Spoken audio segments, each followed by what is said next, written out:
Assalamualaikum warahmatullahi wabarakatuh. Waalaikumsalam warahmatullahi wabarakatuh. Selamat siang kakak ucapkan kepada adik semua yang telah meluangkan waktunya pada kegiatan kita pada siang hari ini. Dan terima kasih kakak ucapkan kepada adik semua yang telah mengikuti kegiatan kita pada siang hari ini. Sebelumnya bagaimana kabar adik semua? Kalau misalnya kakak tanya bagaimana kabarnya semua, jawabannya pikiranku, badanku, hatiku sehat-sehat, Allahu Akbar. Mengerti? Kak ulang ya, bagaimana kabarnya adik semua? Pikiranku, badanku, hatiku sehat-sehat. Baik, alhamdulillah dari semua sehat pada siang hari ini. Sebelumnya habis dari apa nih kegiatannya tadi? Puasa. Oh, puasa. Gimana puasanya? Alhamdulillah, lancar. Baik, sebelum kita mulai kegiatan kita pada siang hari ini, alangkah baiknya kita berdoa terlebih dahulu. Siapa yang mau memimpin doa? Ya, disarankan kepada Anda. Baik, sebelum kita mulai kegiatan, mari kita berdoa dalam hati, doa dulu.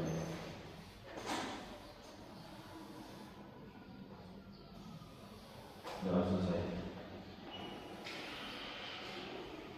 Terima kasih ucapkan kepada Anda yang telah memimpin doa pada kegiatan kita pada siang hari ini.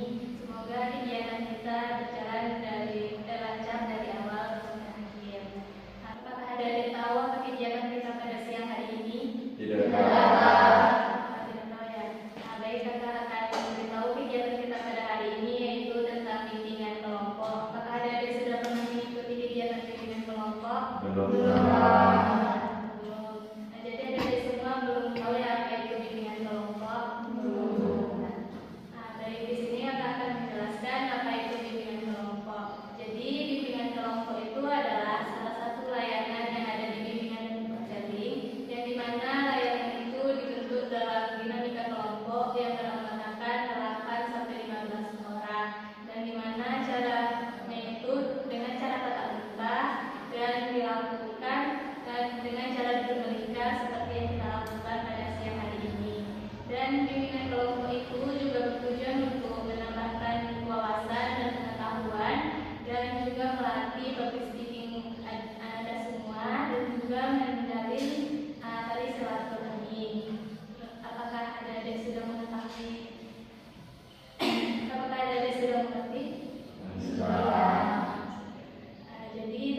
pink, meja ungu, meja hitam.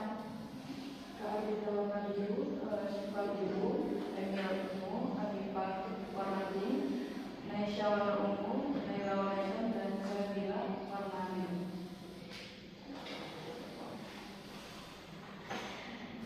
Adita biru, Syifa biru, Emil ungu, Hanifah pink,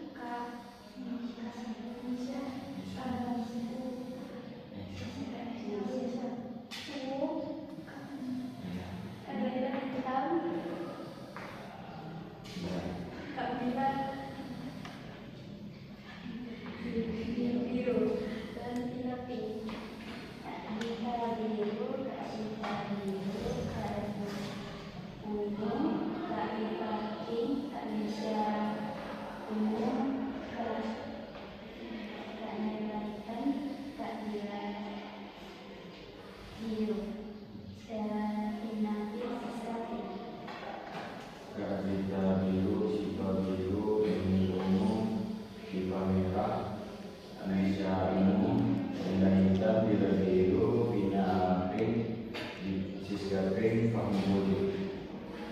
Dari kakak ulang ya, kakak tadi warna biru, terus Syifa tadi warna biru, terus Emil warna ungu, terus Hanifah warna pink, terus si Naisha warna ungu, terus Naila warna hitam, Dila warna biru, Vina warna pink, Siska warna pink, Fahmi warna putih. Baik, jadi aku untuk kita semua.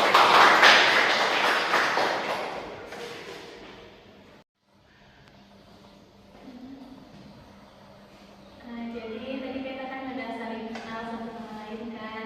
Jadi di sini kakak tegaskan kembali bahwa bimbingan kelompok itu bertujuan untuk menambah wawasan dan juga menambah relasi.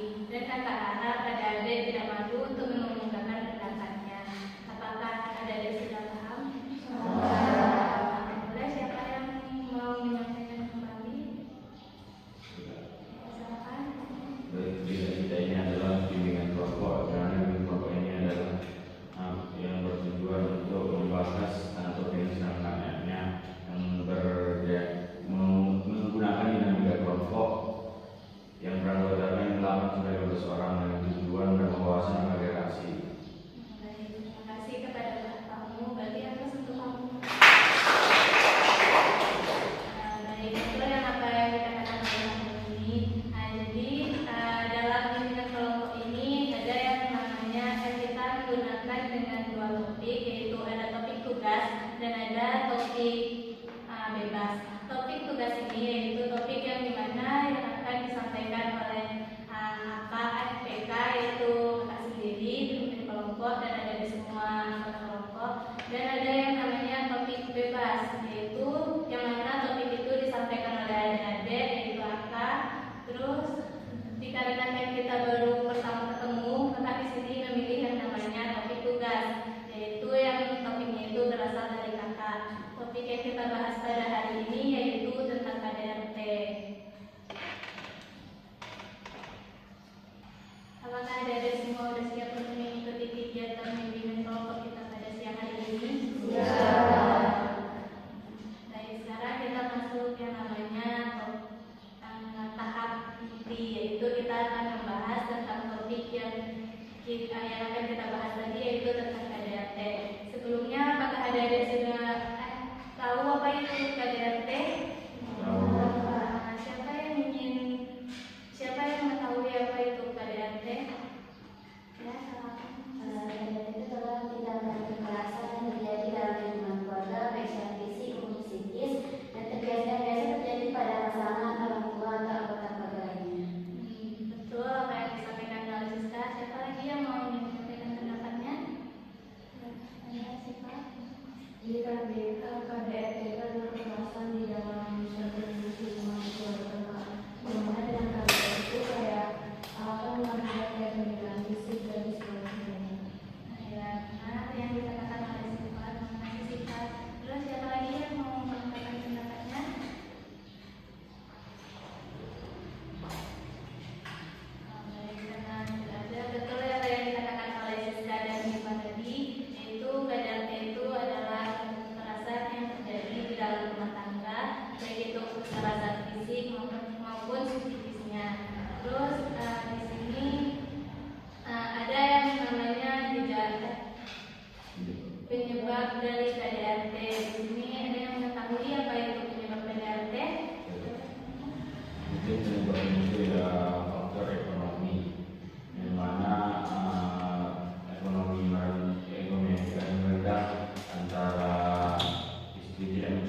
kami memenuhi begitu pula sebaliknya.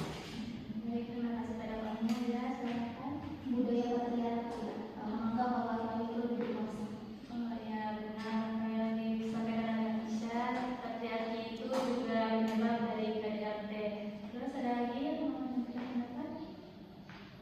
Ya, siapa? Sebenarnya salah satu lagi kayak kurangnya komunikasi di dalam rumah tangga. Ya, benar yang dikatakan oleh Syifa. Komunikasi itu juga mempengaruhi keadaan dalam rumah tangga. Boleh siapa lagi yang mau? Ya, Mungkin mempunyai masalah yang kurang baik sehingga tidak bisa mengontrol emosi. betul yang dikatakan oleh Siska. Baiklah, mau berpendapat? Karena pola asuh yang salah, karena dari kecil itu melihat kekerasan sejak kecil lalu itu. Benar yang dikatakan oleh Mila, pola asuh juga mempengaruhi keadaan rumah tangga dan akan menyebabkan terjadinya KDRT. Terus Emil, Mungkin KDRT itu bisa terjadi karena penyalahgunaan narkoba ataupun seperti minum alkohol menjadi korbannya. ya, benar yang dikatakan oleh Emil tadi itu juga bisa termasuk penyebab terjadinya KDRT. Paham? Penyebabnya sendiri karena adanya faktor kesalahpahaman yang mengakibatkan kedua hubungan itu saling toksik dan terjadinya KDRT. Ya, benar yang dikatakan oleh Pak tadi itu juga bisa terjadinya KDRT dalam rumah tangga. Terus apa lagi? Nggak apa-apa kalau dalam menyampaikan pendapat, apa ada di sini. Mungkin tekanan emosi yang berlebihan atau juga rasa cemburu yang berlebihan. Ya, itu juga bisa menyebabkan dari KDRT karena apa yang adik-adik semua ungkapkan tadi bahwa faktor dari KDRT itu bisa dari permasalahan ekonomi tadi, terus budaya patriarki, terus pola asuh, komunikasi, dan lain-lainnya, banyak lagi penyebab dari KDRT. Terus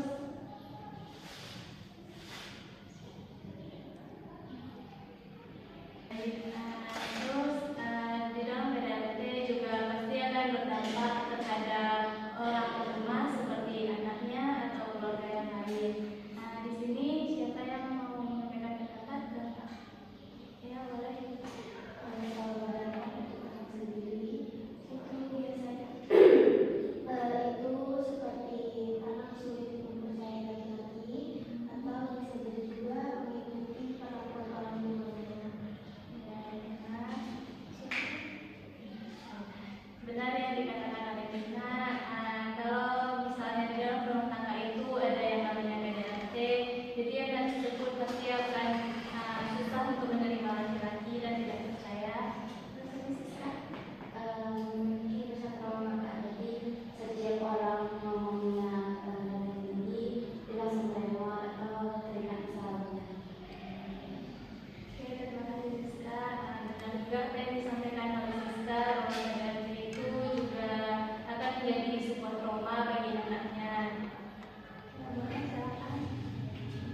juga dampak KDRT itu hubungan dengan keluarganya tadi disahkan ya.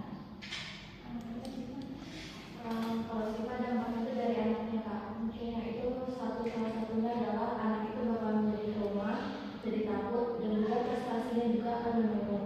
Dan juga dari KDRT itu juga anak akan bisa mengikuti perilaku dari orang tuanya di masa depan. Terima kasih Syifa. Benar juga yang disampaikan oleh Syifa itu tadi bahwa KDRT itu juga akan berdampak terhadap prestasi anaknya, pasti akan menurun karena dia juga tidak mendapatkan dukungan dari orang tuanya kan. Mungkin sesi keluarga itu mental anak itu nggak baik, kesehatan mentalnya nggak baik. Terima kasih Pak Mu. Dan juga yang disampaikan oleh Pak Mu bahwa nanti kalau misalnya ada KDRT di rumah itu pasti mental anak itu tidak baik gitu. Jadi benar yang ada di semua katakan bahwa dampak KDRT itu sangat berbahaya bagi seorang anak dan bahkan sampai ada yang bunuh diri gitu, saking berbahayanya. Jadi kalau misalnya ada nih suatu rumah yang mengalami misalnya KDRT, nah gimana sih cara pencegahan agar tidak terjadi KDRT dalam rumah tersebut? Mungkin pencegahan itu ya kembali kesadaran diri sendiri dan juga keegoisan diri sendiri itu diturunkan, karena sebaliknya suami dan istrinya kalau sama ego itu mungkin gak baik, begitu juga sebaliknya. Terima kasih Pak Mu. Ya, silakan. Seperti yang dikatakan kamu tadi, itu kan lebih ke pasangannya Kak. Itu pasangan tersebut bisa mengurangi ego masing-masing dan mengendalikan emosi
di sini kakak ada yang kita menggunakan teknik yang namanya rolling untuk bermain peran. Nanti ada beberapa dari adik-adik yang akan memainkan peran tentang suasana KDRT itu seperti apa dan bagaimana seorang anak ada di posisi di dalam rumah yang adanya kekerasan. Di sini siapa yang bersedia untuk yang jadi itu untuk main perannya? Ini ya, Siva dan Siva. Baik, nanti Emil, Siva dan kamu akan memainkan perannya yaitu tentang suasana berisi KDRT. Terus bagi adik-adik yang lain bisa menjadi penambah, nanti bisa menilai hasil dari drama yang dilakukan oleh temannya. Boleh nanti dicatat di kertas ini.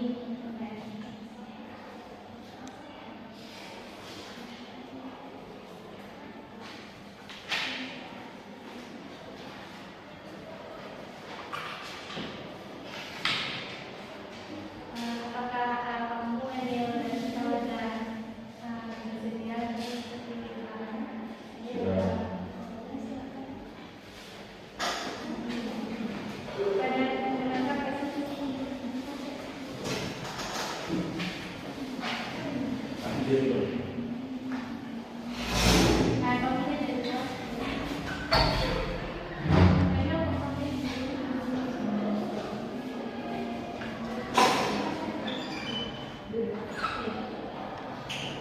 Kau pura-pura ke sana gitu, buka kemana-mana.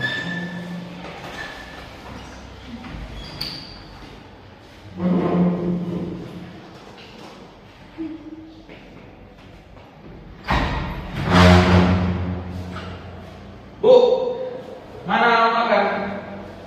Kok kamu pengen makan? Emang kamu ada kasih uang sama aku? Loh, kok marah? Kan kamu gak kasih tanggung jawab sama aku. Kan harusnya ibu itu harus menyiapkan makanan untuk suami yang baru pulang kerja. Ya mana kuncinya? Uangnya mana? Dasar.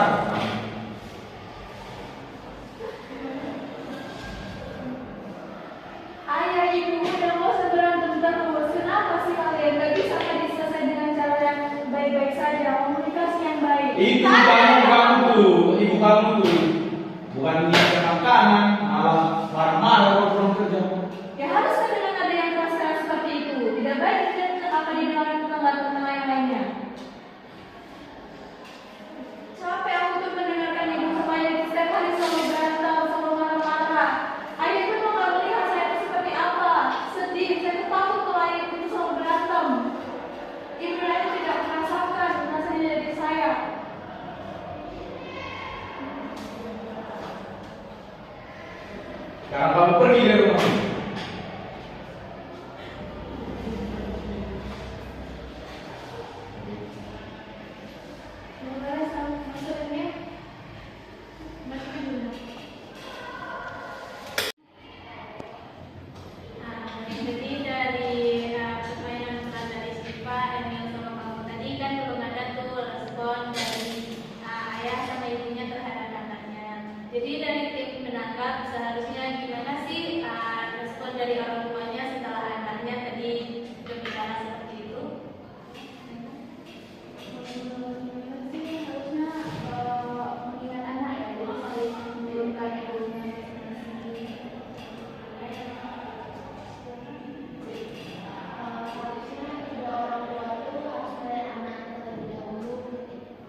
Udah siapin dong makanan. Kan Bapak belum kasih uang bulanan ke sama Ibu. Lah, kan harusnya kamu harus bisa nyiapin makanan. Kalau ketika saya belum kerja, Ya tapi Bapak tak kirim uangnya sama Ibu, bukan Ibu masak. lah harusnya nggak tahu loh. Kan ibu sudah ada uang. Kan kamu yang makanannya. Jadi harusnya siapin dong. Udah sih stop, kenapa sih ayah sama Ibu ini berantem terus? Ayah juga baru juga pulang kerja, udah aja berantem. Emang gak mau jadi tengah-tengah semuanya apa? Ya, ayah capek. Baru Ya pulang. kalau ayah juga capek, masih juga Ibu juga sama capek di rumah. Ibu juga gak tau kan Ibu di rumah tuh ngapain aja, jangan semuanya di sana ayah. Harusnya ibu itu nyiapin baru pulang kerja disiapin makanan buat ayah. Karena saya ayah lagi pulang di luar sana. Emang gak bisa dikomunikasikan dengan baik-baik, dengan suaranya lembut. Udah, ibu kamu itu. Jangan salahin, dia nggak bisa ngasih komunikasi yang baik. Apa kalian itu nggak sayang, nggak mikirin anak kalian yang selalu mendengarkan beranteman kalian itu semua? Apa kalian nggak mikir perasaan anak ini?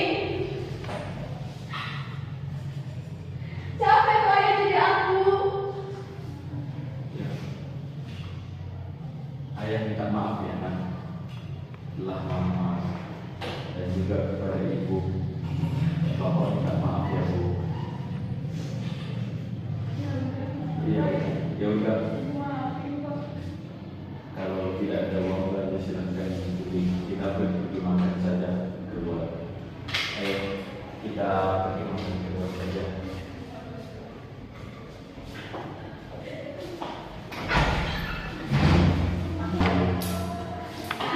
Silakan duduk lagi.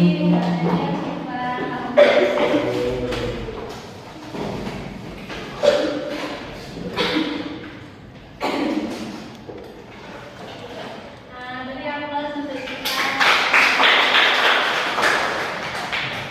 Baik, dari permainan peran yang dimainkan oleh kamu Emil sama Syifa tadi, gimana respon dari penanggap terhadap permainan yang telah dilakukan oleh mereka bertiga? Siapa yang Dari drama yang udah dimainin sama teman-teman tadi, saya lihat anaknya Syifa ini udah lakuin cara yang baik kak. Karena kan ada orang anak yang kalau ada masalah kalian itu dia diam, cuma yang ini dia berani buat nyampein apa yang dia rasain. Dan orang tuanya juga mencoba buat memahami perasaan anak itu. Nah di sini saya kira dari penanganan dari drama tadi udah Terima kasih Bila. Kemudian pesan Bila. Melanjutkan dari penanggap.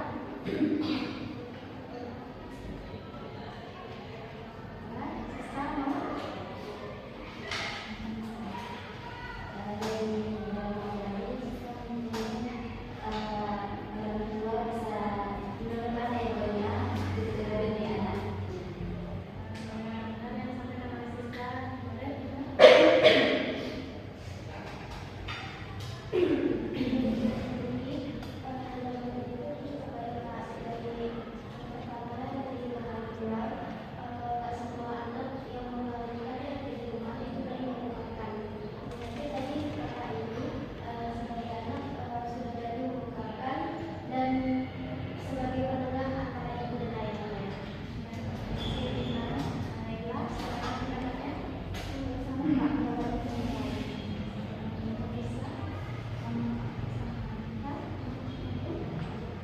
Jadi dari tim penanggap semua harus terdapat bahwa yang dibilang oleh Bila tadi bahwa di dalam suasana rumah yang KDRT tidak semua anak itu mau menyampaikan apa yang dia rasa, tapi tadi di Syifa tadi dia mau mengungkapkan apa yang dia rasakan di dalam situasi seperti itu sehingga orang tuanya sama-sama bisa memberikan kepada masing-masing.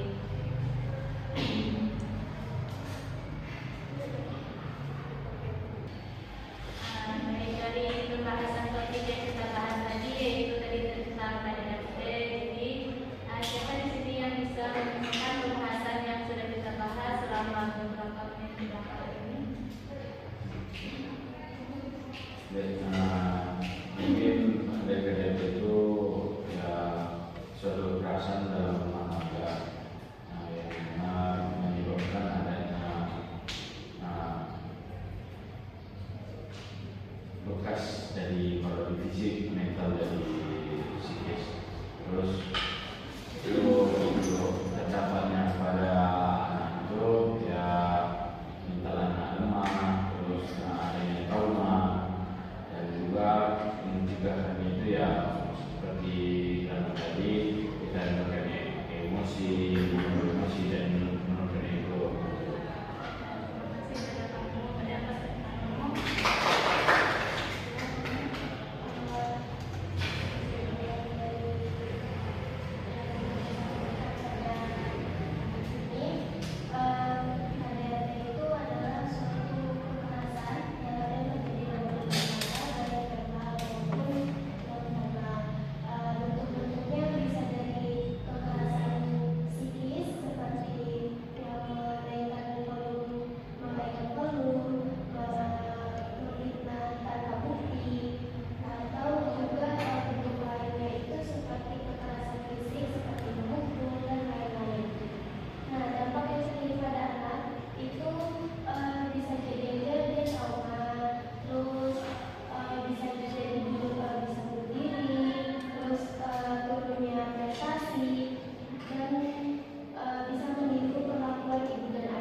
Jadi yang dapat saya simpulkan dari pembahasan kita kali ini, yang pertama yaitu KDRT itu merupakan suatu kekerasan yang sudah di dalam rumah tangga, yang mana penyebabnya itu bisa dari beberapa faktor. Salah satunya itu faktor masalah ekonomi ataupun pola asuh dia di masa lalu, ataupun juga bisa karena egonya masing-masing. Jadi dampak dari KDRT ini bisa berdampak kepada dampak psikis ataupun fisiknya. Kalau fisiknya itu bisa jadi dia cacat, luka, ataupun dia sampai bunuh diri.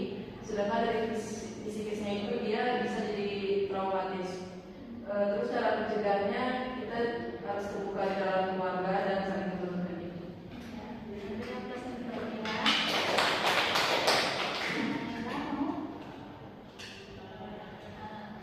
Tadi benar yang disampaikan oleh adik-adik semua bahwa KDRT itu adalah suatu bentuk kekerasan yang termasuk di dalam rumah tangga, baik itu secara fisik atau mental, dan dalam dampaknya itu juga berdampak kepada anak yang bisa membunuh diri, dan juga bahkan ada yang sampai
itu bisa mengatur emosi. Pola asuh dari sejak dini itu harus mengetahui pola emosi, dan kalau misalnya ada masalah itu jangan dipendam sendiri. Kalau misalnya sih Kak, lebih terbuka dalam komunikasi ya, supaya terhindar juga dari komunikasi tidak efektif antara satu sama lain, dan juga ada tidak efektif dalam komunikasi. Kalau komitmen sifat sendiri itu seperti kayak semisal